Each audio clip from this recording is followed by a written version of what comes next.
Corey Norris writes in, Bafael, could you make a video about the basics of anti-air and third strike? The parry system makes it kind of confusing to me. Sorry it's taken so long for me to finally get to this. Third strike anti-air is actually very similar to SF4 anti-air, with one key difference.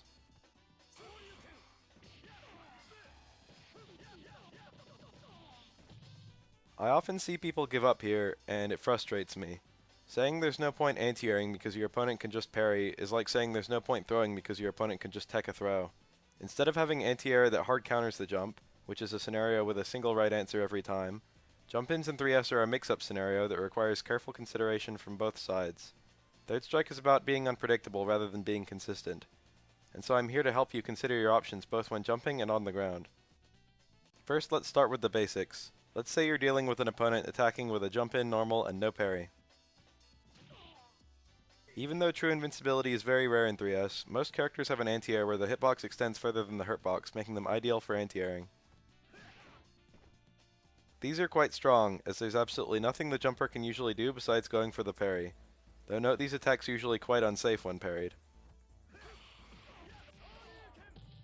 This highly incentivizes jump-in parry, and you'll quickly find that forcing the opponent's hand lets you abuse your other anti-air options. If your anti-air can be cancelled, you can still cancel the parried move, which can cause opponents to have to unexpectedly go for multiple parries.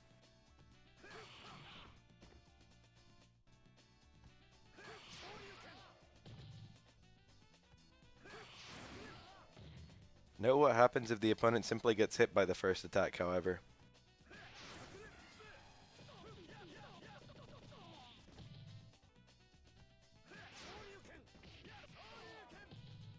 The lowest reward option here also happens to carry the least risk. You can also anti-air with a jump normal. Neutral jump normals often have much better hitboxes than diagonal jump normals, and they can hit sooner than people expect.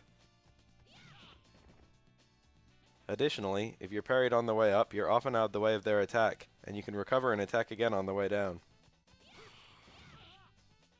If the opponent does the parry successfully, then suddenly you're the one being anti-aired though. Air throws are another unique option for chun-li, ibuki, and oro.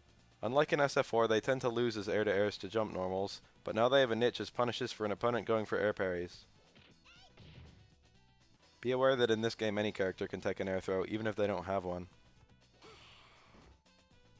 If you have chaining jabs, you can simply mash jab to anti-air. Jabs don't usually have a good hurtbox for avoiding jump normals, so they lose to jump-in attacks. This makes them very risky if you don't start with an anti-air option select parry. There's virtually no reward for this kind of anti-air, but the success rate is very high against jump-in parries.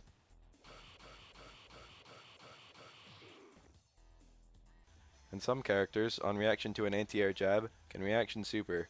Supers juggle out of air resets in third strike.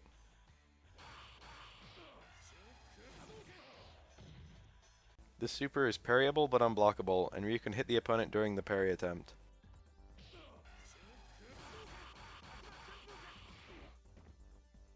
If anticipating a jump-in attack, you can always go for an anti-air parry. The opponent has to go for an attack at a very particular time, making the parry timing very predictable, and you can get a nice punish. In fact, with specific timing you can hit them with a grounded combo before they finish their landing recovery.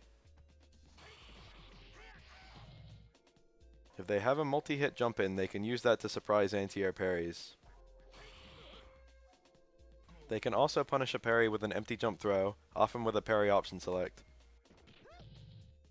This is risky and unrewarding, and it's also punished by this next option. A very common anti-air at high level play is simply a walk back low poke. Air attacks that whiff will be punished because trip guard was sacrificed, and empty jump parries are also hit. There's virtually no risk to this from the grounded player, and it requires quite an elaborate read from the jumper, which is generally unrewarding. Finally, some characters can anti-air with a cross-under quite effectively. These force your opponent to parry in the opposite direction from what they're expecting.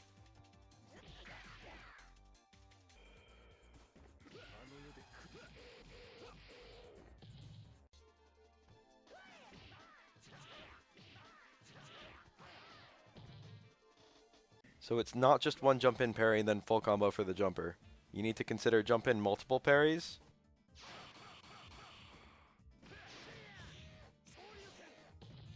Empty jump low parry. Early air parries or air normals to beat surprise air to airs. Empty jump throw to beat anti-air parries. And backwards parries predicting a cross under. Note that in all these cases, if the jumper actually gets the read, he's rewarded. Most people who don't play third strike write off jump ins as overpowered because there's no hard counter. But play against a good opponent, you'll begin to realize that ultimately it's often the grounded person at advantage, because only he maintains the ability to fall back on blocking to dodge mix-ups.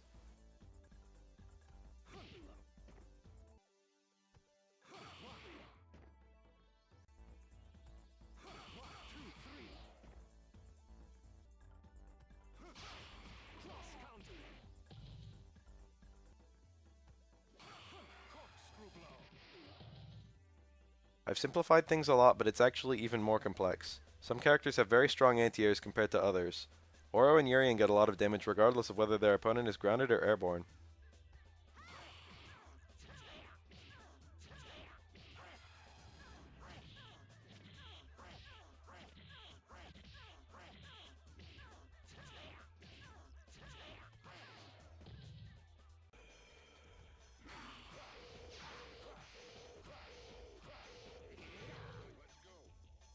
Command grabs are unparryable and complicate things.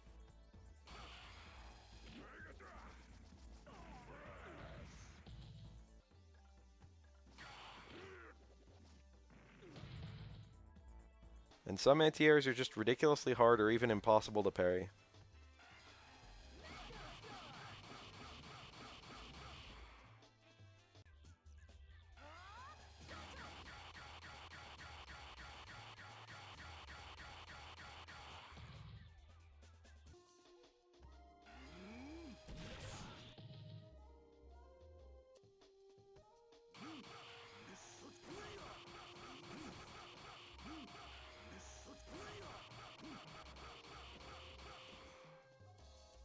As usual, the safest option is usually the best one.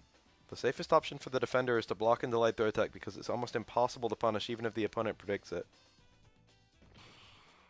And the safest option for the jumper really is not to jump at all.